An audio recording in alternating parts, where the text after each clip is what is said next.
Hi, welcome back to Airborne with Alan. I am at the satellite terminal of the Kuala Lumpur International Airport KLIA Terminal 1, and I am about to get on a flight with Emirates to Dubai.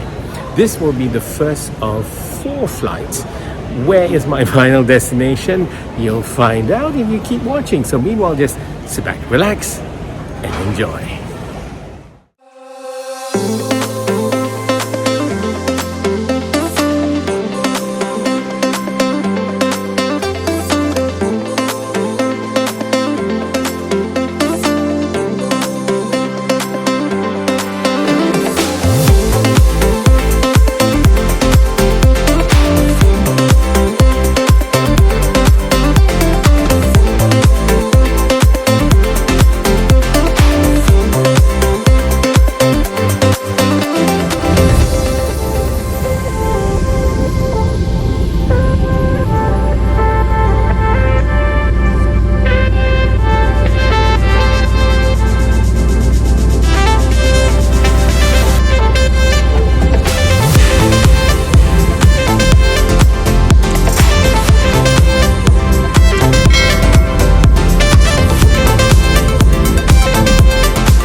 Emirates uses Terminal 1 at the Kuala Lumpur International Airport. I arrived before the counters opened, and there was already a huge crowd, and some were confused as the monitors over some check-in desk were still showing it was for either China Eastern or Shanghai Airlines flights, and the queue was broken up into 2 different areas, which was messy. Even though I had already checked in online, the whole process was extremely slow, and I waited a good 45 minutes in line to drop off my bag.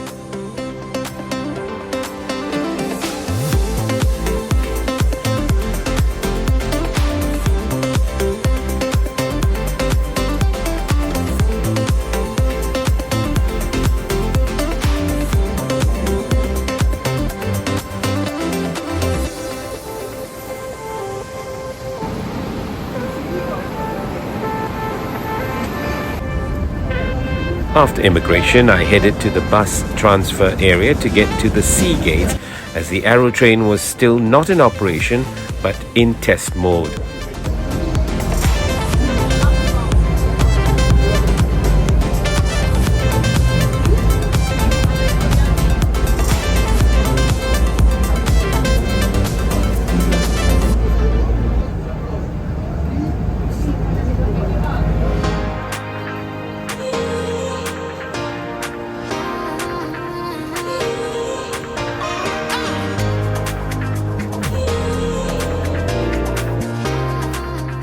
Once there, I took the time to get a meal and do a bit of plane watching.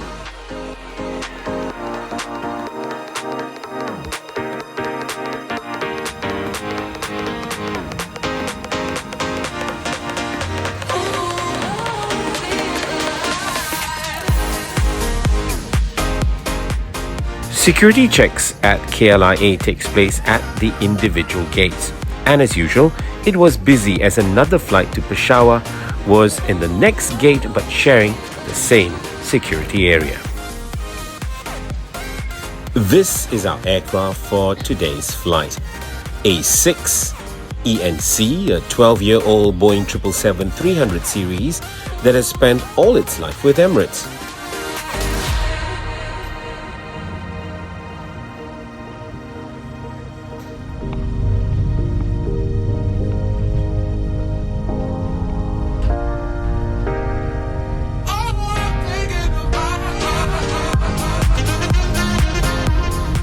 Boarding was according to zones, and as I had the last row, I boarded in Group F, which was the first economy class group to board. The crew was standing by to greet and assist boarding passengers.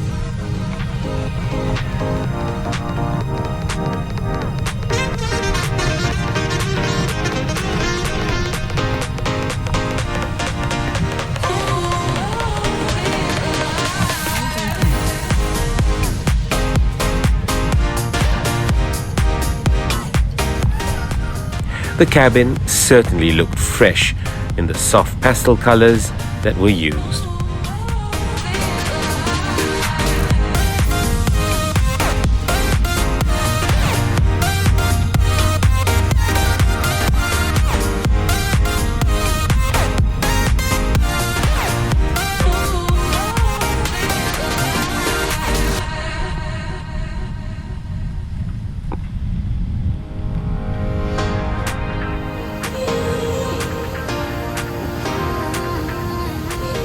There was good seat pitch, and each seat had a pillow, blanket and headphones waiting for us.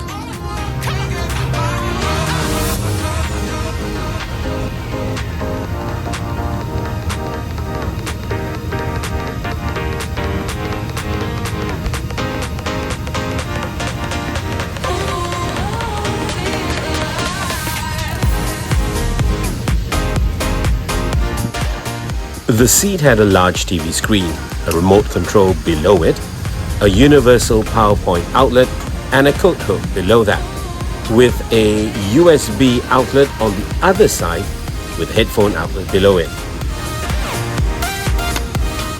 The tray table had a cup holder, and the tray table can be opened either half or fully extended.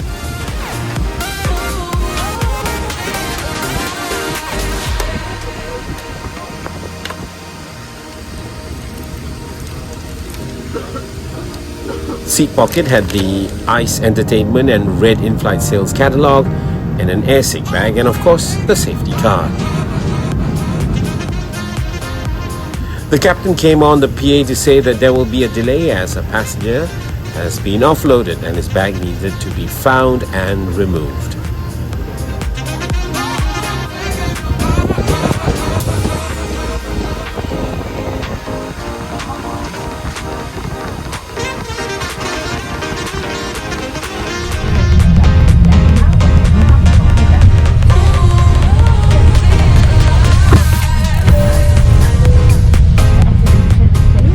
We finally pushed back 10 minutes late. Then we took almost an hour taxiing and waiting our turn to take off.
In-flight entertainment was of course the award-winning ICE system that is the best in the air. It is everything you could ever want. The headphones were of decent quality for economy class. In-flight Wi-Fi is available for purchase. It's free if you're traveling business class or have the correct Skywards tier. I, however, didn't need it.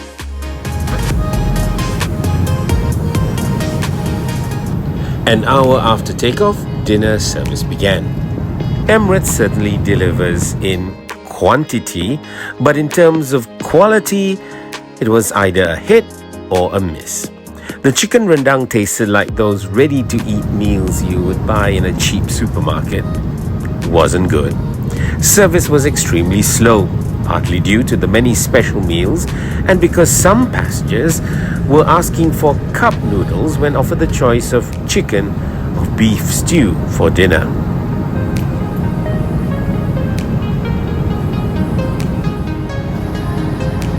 Once dinner service was completed, turbulence began and lasted almost the whole flight until just before Oman. From slight bumps to severe turbulence, the seatbelt sign was on for hours and honestly, I found it difficult to sleep, being shaken non-stop.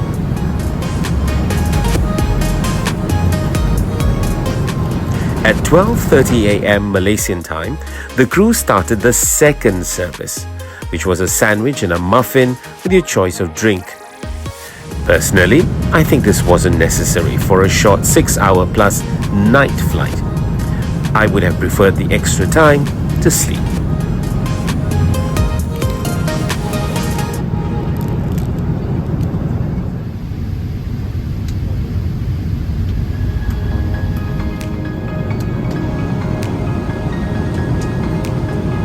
My summary of the flight: check-in was slow and messy.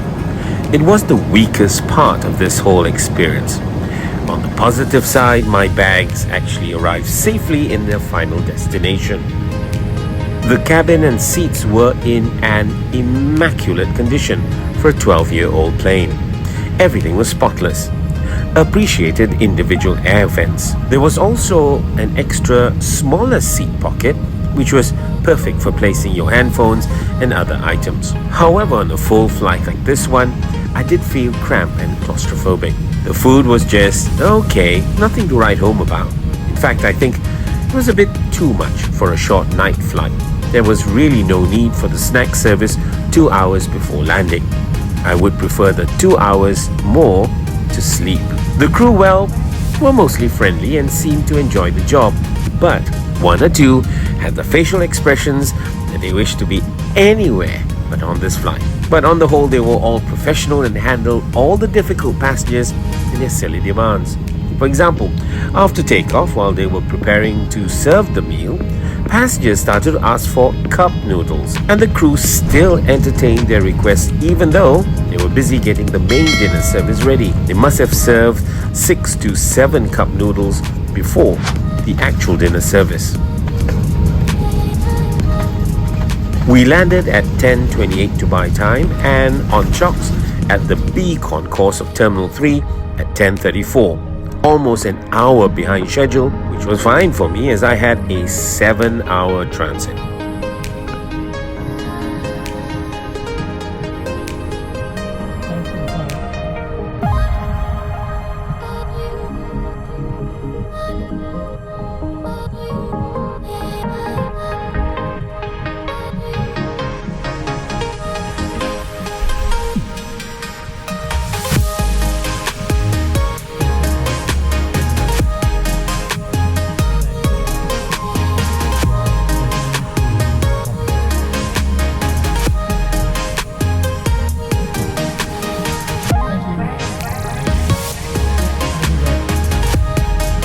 Thank you so much for watching. Look out for the second flight of this journey in the next video. Don't forget, like, share and subscribe. Take care.